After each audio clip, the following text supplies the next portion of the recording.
नमस्कार दोस्तों, स्वागत है आपका आनंद क्लासेस के यूट्यूब चैनल पर। और आज हम बात करने जा रहे हैं एक ऐसे टॉपिक की जिसका नाम है परमाणु। ठीक है, जो आपके 9th क्लास में भी है और 10th क्लास में भी पढ़ने को मिलता है, परमाणु। ठीक है, तो इसका इंग्लिश में बोलते हैं इसको एटम।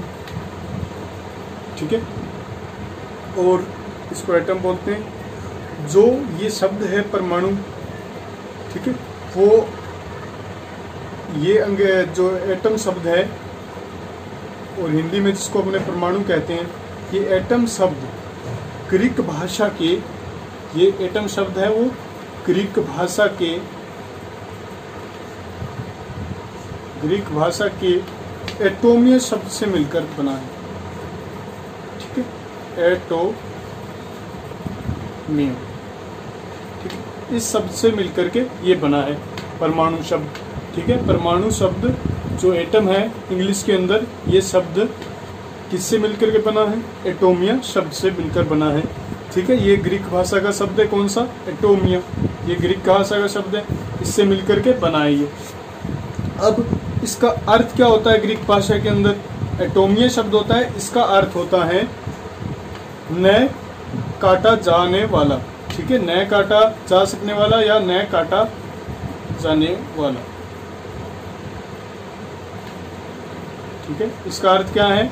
न काटा जाने वाला, यानी अविभाज्य कण। ठीक है, तो एक डेफिनेशन तो आपके सामने ये आ गई कि परमाणु ग्रीक भाषा के एटोमिया शब्द से मिलकर के बना है, जिसका अर्थ होता है न काटे जाने वाला या अविभाज्य। यानी अर्थात हम कह सकते हैं कि परमाणु क्या है? एक अविभाज्य कण है। लेकिन ये जो बात है वो वर्तमान में गलत सिद्ध हो चुकी है। ठीक है, ये बात क्या है? वर्तमान में गलत सिद्ध हो चुकी है। ठीक है, जैसे अब इसके बाद में जब हम चलें, जब ईसा मसीह का जन्म हुआ था उससे 500 ईसा पूर्व चले। ठीक है, यानी 500 साल पहले चले, ईसा मसीह के जन्म से 500 साल पहले चले।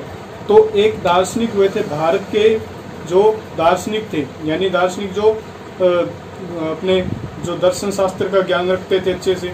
ठीक है, एक भारतीय दर्शन शास्त्र के ज्ञाता थे, भारतीय दार्शनिक थे, जिनका नाम था महर्षि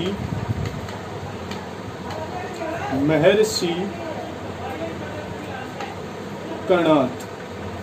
ठीक है, महर्षि कणाद, इन्होंने अपनी एक परिभाषा दी थी परमाणु के बारे में। ठीक है, इन्होंने कहा था कि किसी भी पदार्थ को अगर हम टुकड़ों में तोड़ दिया जाए, उसको छोटे छोटे टुकड़ों में तोड़ दिया जाए, तो लास्ट में जो टुकड़ा बचेगा जिसे हम तोड़ नहीं सकते, जिसे हम इसको ब्रेक नहीं कर सकते, तोड़ नहीं सकते, वो क्या कहलाता है? परमाणु कहलाता है। तो ध्यान से सुनना इसकी परिभाषा। इन्होंने कहा था कि परमाणु को छोटे छोटे टुकड़ों में विभाजित करते जाइए आप लगातार, और जब आपके पास ऐसा टुकड़ा बच जाए जिसको तोड़ा ना जा सके, वो क्या कहलाता है? परमाणु कहलाता है।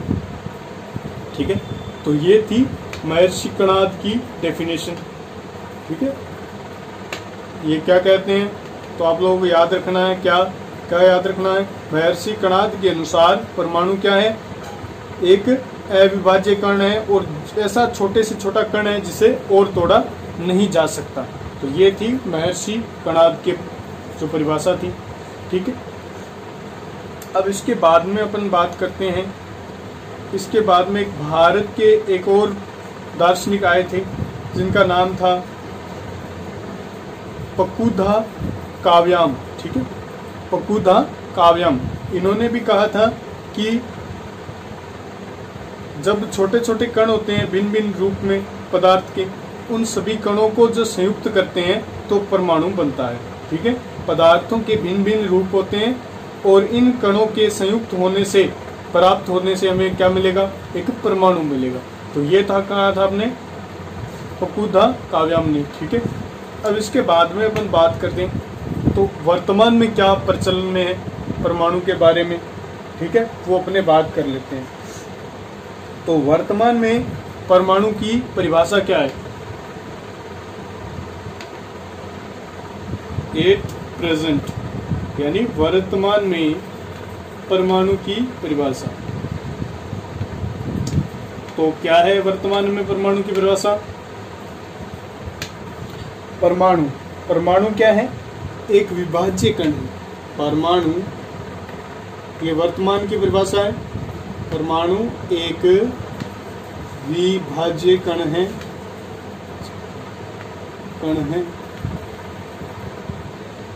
जिसे इलेक्ट्रॉन,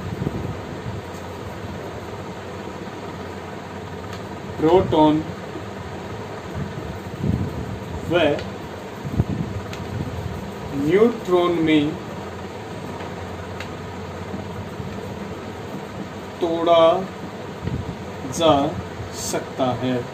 तो अब आपसे कोई भी पूछ ले कि परमाणु क्या है, तो परमाणु की परिभाषा अब ये रहेगी कि परमाणु एक विभाज्य कण है, यानी तोड़ा जा सकता है इसको, ठीक है, विभाजित किया जा सकता है, ठीक है। जबकि इन्होंने क्या कहा था कि विभाजित नहीं किया जा सकता, ऐसी छोटी छोटी इकाई होती है, ठीक है, वो क्या होती है? परमाणु होती है, जो पदार्थ की छोटी से छोटी इकाई जिसे विभाजित नहीं किया जा सकता। इन्होंने कहा था, महर्षि कणाद ने कहा था।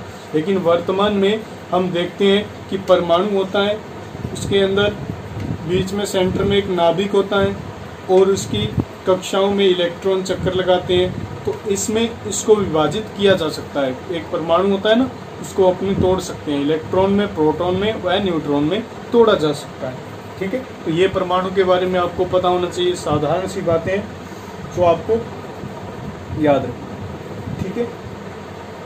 अब एक और बात आपको उनको ऐड करनी है इसी के क्रम को आगे बढ़ाते हुए, ऐसे पॉइंट बना के लिखते रहिएगा। यहाँ पे महर्षि कणाद की परिभाषा, यहाँ पे ये वर्तमान में क्या चल रहा है उसके बारे में, और ये आप लोगों को पता है ग्रीक भाषा का शब्द कौन सा, एटोमिया से मिलकर के बना है। क्या? एटम, यानी परमाणु।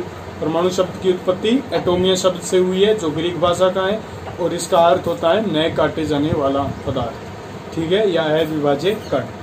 अब इसके बाद में अपने बात करते हैं परमाणु के बारे में कुछ और।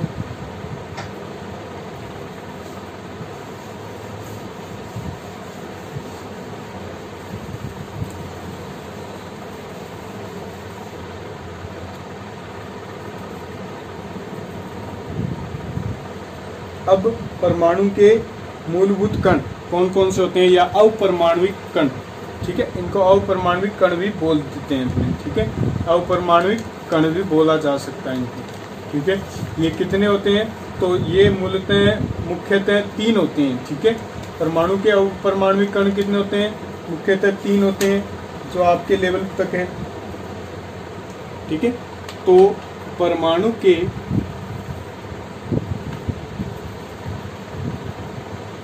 अगला पॉइंट लिखिएगा, परमाणु के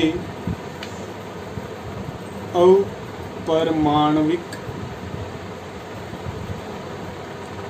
कण कितने होते हैं? तो 3 होते हैं। तो आपसे पूछे कौन कौन से होते हैं मुख्यतः?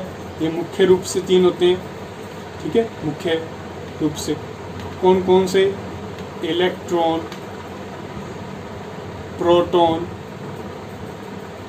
और तीसरा न्यूट्रॉन, ठीक है। इलेक्ट्रॉन, प्रोटॉन, न्यूट्रॉन, ठीक है। ये चीज़ आप लोगों को ध्यान में रखनी है कि कितने होते हैं परमाणु के अपरमाणविक कण?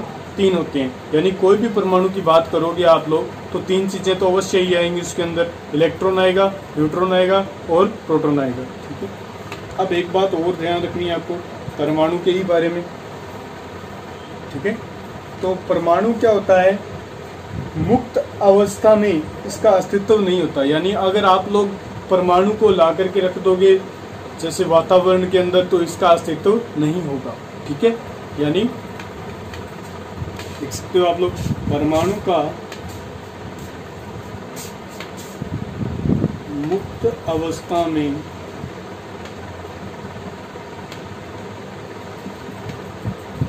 अस्तित्व नहीं होता, ठीक है, परमाणु का मुक्त अवस्था में अस्तित्व नहीं होता है। ठीक है, ये बात ध्यान में रखनी है। लेकिन परमाणु के अंदर कुछ अक्रिय गैसें होती हैं, अक्रिय गैसें। परमाणु के अंदर कुछ अक्रिय गैसें होती हैं, जैसे helium, neon, argon, krypton, xenon, radon. ठीक है, ये अक्रिय गैसें होती हैं। ये अपवाद है इस चीज का कि ये इनका मुक्त अवस्था में अस्तित्व होता है, अस्तित्व होता है। जब इसको ब्रह्मांड में आप ढूंढने जाओगे ना तो ये गैसें मिल सकती हैं आपको, तो अस्तित्व होता है इनका। ठीक है, ये इतनी जो अपने पास हैं अक्रिय गैसें हैं, ठीक है, इनके तत्व होते हैं, वो मुक्त अवस्था में रह सकते हैं, परमाणु इनका रह सकता है। लेकिन और किसी भी तत्व का मुक्त अवस्था में कोई अस्तित्व नहीं होता। और कोई भी परमाणु ले लो, जैसे क्लोरीन, ब्रोमीन, इनका कोई अस्तित्व नहीं होगा मुक्त अवस्था में। ठीक है,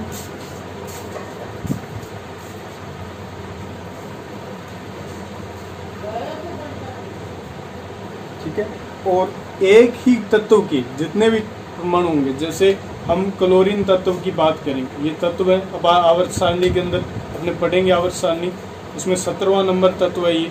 ठीक है, इसके अंदर जितने भी परमाणु होंगे वो सारे एक जैसे ही होंगे, जैसे इस रूप के होंगे तो सारे के सारे इसी रूप के इसके अंदर परमाणु होंगे। यानी एक तत्व के अंदर सारे परमाणु होते हैं वो एक समान होते हैं,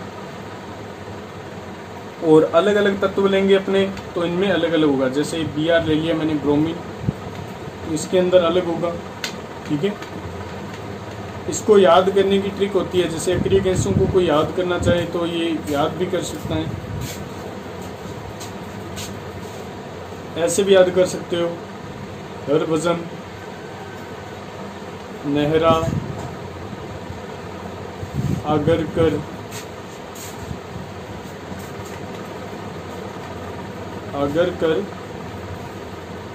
जीरो, रन पे आउट।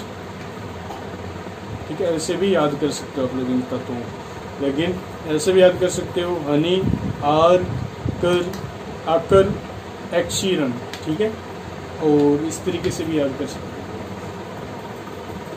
अब इसके बाद में अपने परमाणु के बारे में एक चीज और देखेंगे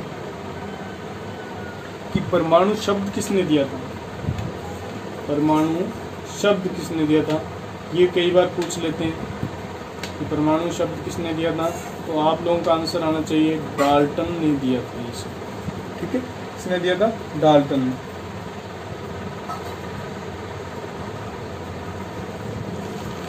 ये थी अपने सामने जो परमाणु की जो अपने मुख्यतः जानकारी थी। ठीक है, आशा करता हूँ आपको अच्छे से समझ में आई होगी इतनी जानकारी। ठीक है, और एक बात और ध्यान रखना है इसके अंदर कि परमाणु होता है वो रासायनिक अभिक्रिया में भाग लेता है, अणु नहीं। समझ गए, परमाणु रासायनिक अभिक्रिया में भाग लेता है, अणु नहीं लेता। ठीक है, ये ध्यान रखना। तो ये थे परमाणु के बारे में आप लोगों के पास डिटेल आ चुकी है। अब अपने आगे वाले वीडियो के अंदर पढ़ेंगे कि परमाणु के जो अपरमाणुक कण हैं कौन कौन से, इलेक्ट्रॉन, न्यूट्रॉन, प्रोटॉन, इनके बारे में सारी डिटेल से पढ़ेंगे अपने। ठीक है, फिर परमाणु आपका चैप्टर अच्छे से क्लियर होता जाएगा धीरे धीरे।